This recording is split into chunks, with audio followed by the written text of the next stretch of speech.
Hello everyone, it's SpawnPoint and welcome back to another video. So it's actually been 6 months since the PlayStation 5 launched, and I thought it was time I did a sort of comparison of these two side by side, the PlayStation 4 versus the PlayStation 5, the old versus the new.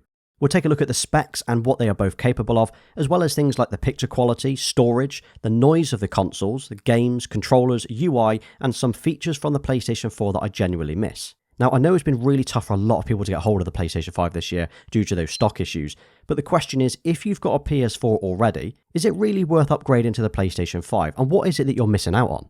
Well, let me start by saying that I do prefer the PlayStation 5, it is the better console, but there are a few areas where I do actually prefer the PlayStation 4, but I'll cover those today. Oh, and the PS4 that I'll be using today is the PS4 Pro. This is my 500 million edition that launched a few years ago, but it's the same spec as a normal Pro. But on paper, the PS5 is hands down the better console, but then that's pretty obvious considering it is a 5 years newer console. So the PS4 has an AMD Jaguar processor, 8GB of memory, and a 4.2 teraflops GPU. It can output videos at 4K, although gaming is usually maxed out at 4K 60, usually not native. It's also got a 1TB drive. Whereas the PS5, on the other hand, that's got an AMD Zen 2 processor, 16GB of memory, and a 10.3 teraflops GPU. Now that will allow it to run 3D audio and video up to 8K. Gaming can also run at up to 120 frames per second, although most games that we've seen recently are only running at 4K 60. But at least the potential is there. And as for the storage, well, the PS5 actually comes with an 825GB SSD. That's slightly less than the PS4 Pro. But the fact is, it's an SSD, and this has a huge impact on load times. Now, Sony themselves have actually said that the PS5 can load games 19 times faster compared to the PS4, which is incredible. You've actually only got to compare both consoles with Spider-Man Miles Morales. It loads up so fast on the PS5 when compared to the PS4 Pro. But it's not just the load times when loading the game up from start, it's also the load times between scenes or missions on each game. Now, the overall quality and speed of anything I've played on the PS5 has been incredible. The PS5 is capable of running games at 4K 60, and with the added option to play some games either with ray tracing or 120 frames per second. Fortunately, the TV that I'm using here, this is the LG C1, well, that supports HDMI 2.1, so that does cover 120Hz and HDR. So I've already talked about the fact that the PS5 can do 4K 60 natively, but this isn't just for games and movies that you watch, it's also for the home screen too. So as soon as you turn the PlayStation 5 on, provided you've got a TV that supports 4K HDR, it will instantly look so much nicer than the PS4. Now I'll try and flick back and forth between the two consoles here, so you can see the two different home screens, but you can instantly see just how much nicer and cleaner the PS5 dash looks. Now what I like about the PS5 is the sort of tile system across the top. So as you move between the different games, you've got a different background that shows up, it's like a different theme, and the music changes as well. Now also what I really like here is the trophy progress at the bottom right of each game, so you can quickly see just how far and how well you're doing. Whereas on the PS4, visually speaking, the tiles are larger and the background is set across the entire console, so it's not a dynamic theme based on the game that you're hovering over, but this could also be a slight disadvantage too, because if you like setting wallpapers on the console like I do on the PS4, well, you obviously cannot do that on the PS5 now. So if you're coming from a PS4, well, you're not really going to get lost here. You've got the same games on the home screen, which you can obviously skip between. Then you've got the media tab across the top. And this is where you can watch things like Netflix, YouTube, Disney, or any other streaming apps that you might have installed. Now the quick launch or the pop-up menus have been completely redesigned. So on the PS4, if you tapped the PlayStation icon on the controller, it will take you home. But if you press and hold that same button, you get this menu on the side. Now from here you can see your friends list and your notifications, your party settings, and a few other useful things as well. On the PS5, the quick launch menu is now different. So if you tap the button on the PlayStation controller, this is the menu that you see. So you've got the same options, it just takes a little bit longer to get used to, but also the press and the tap buttons have actually been reversed on the controller. So tapping it brings up this menu, and pressing and holding it takes you to the home screen. So something that I actually used quite a lot on the PS4 was the option to store games in folders. Now, I've actually mentioned this in previous videos as well, and it's quite surprising how many people didn't realise you could do this. They didn't realise it was even possible. Now, unfortunately, they've not carried this over to the PS5. Now, maybe that's because people didn't use it, and Sony was aware of this, so they just dropped it entirely. But either way, I would love to have seen this back. So looking at the trophies on both consoles, now what I really like is the overall look of the cards layout on the PS5. I do think it's a nice design, the icons, the progress tracking, it looks really, really nice. Now it would be great to be able to see these trophies in a vertical view as well. So on the PlayStation 4, overall I preferred the way it was laid out in a vertical view. On the PS5, visually it looks great, but the user experience is a little bit more difficult. Now on the PlayStation 5, if you go to your profile tab and you view your games, you can actually see which games that you've played and for how long. Now this is a really cool feature to keep track of those games that you've been hammering out lately. But one thing I don't miss about the PlayStation 4 is just how sluggish it feels compared to the PS5. Even just navigating some of the settings or navigating the What's New tab, it just seems really slow and laggy. It's actually really noticeable when you're jumping back and forth between the two consoles. Now talking about this tab, What's New, I actually used this quite a lot when I was on the PS4. Now what this is, it actually shows you what your friends are playing and what trophies they've recently got. And you can actually even post updates or pictures to this feed. Then you can actually like and comment on anything on this wall. It's kind of like a mini social media feed. And it was great to look at. Unfortunately, this has not been carried over to the PS5. In fact, they actually removed this functionality completely from the app when they updated it late last year. I would like to see this returned in some way of an update, but again, it's a feature that probably people didn't use, and Sony are aware of that and probably dropped it. So if you record gameplay or you upload videos to YouTube like I do, well this one's for you. Now I actually have a dedicated gaming channel called Spawn Point Gaming, and this is where I upload regularly to games like PlayStation 5 gaming and Xbox Series X gaming. Now on the PlayStation 4 you could also do this as well, so you could actually record gameplay on the console and then upload it straight to YouTube. Now unfortunately that is limited to 1080p, however on the PlayStation 5 it now records in up to 4K 60, and this is huge. It now means you can play games, record them, and upload them straight to YouTube. There's no need for a capture card or an external SSD, just record and upload. Plus, when you're recording, you get to see this little timer at the top of the screen. So, first of all, you know that you're recording, you don't forget, and also you can see how long you've been recording for. And the quality is really good. I mean, just go and check out my gaming channel on YouTube and see what you think to the internal capture quality. I've actually linked to that in the description.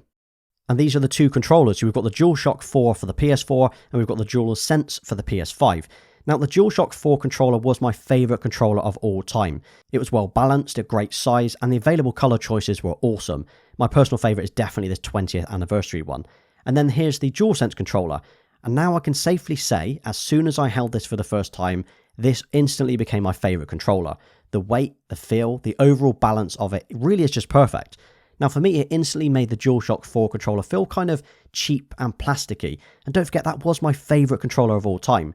Now going back and forth between the two, the DualShock 4 just feels way too small. Now the build quality is better and it feels solid.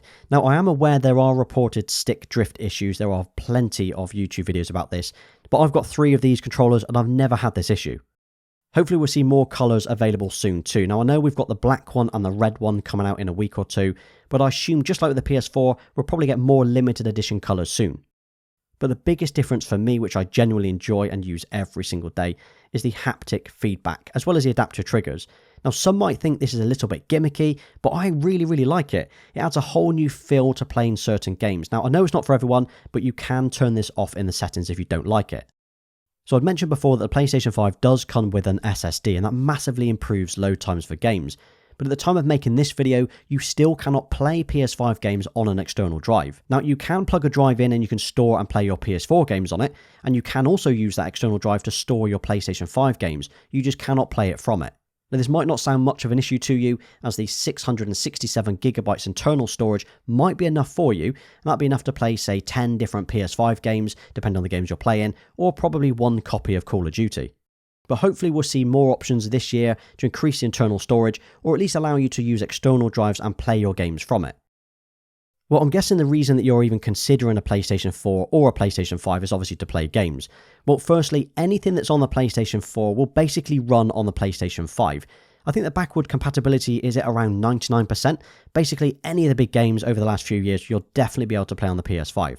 Now this is a big deal because not only does it mean that you can take your old library with you, but it also means you don't need 2 consoles.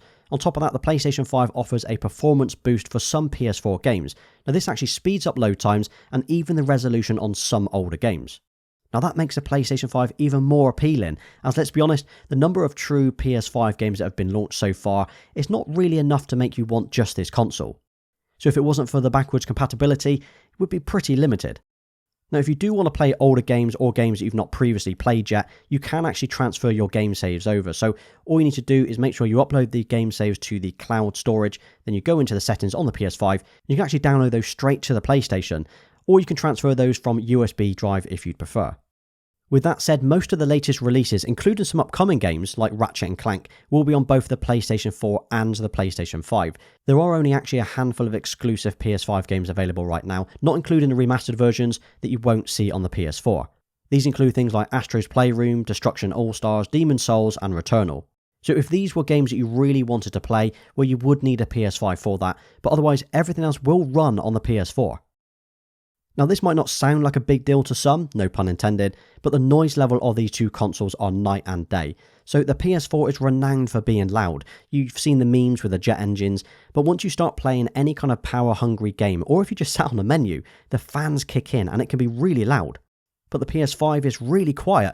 Now I know some owners have reported a coil whine. Now fortunately I've not experienced this issue, and it's so quiet. The only real noise I've ever heard from this console is the disc tray, unless if I've played the odd game or a movie. But take a listen to this.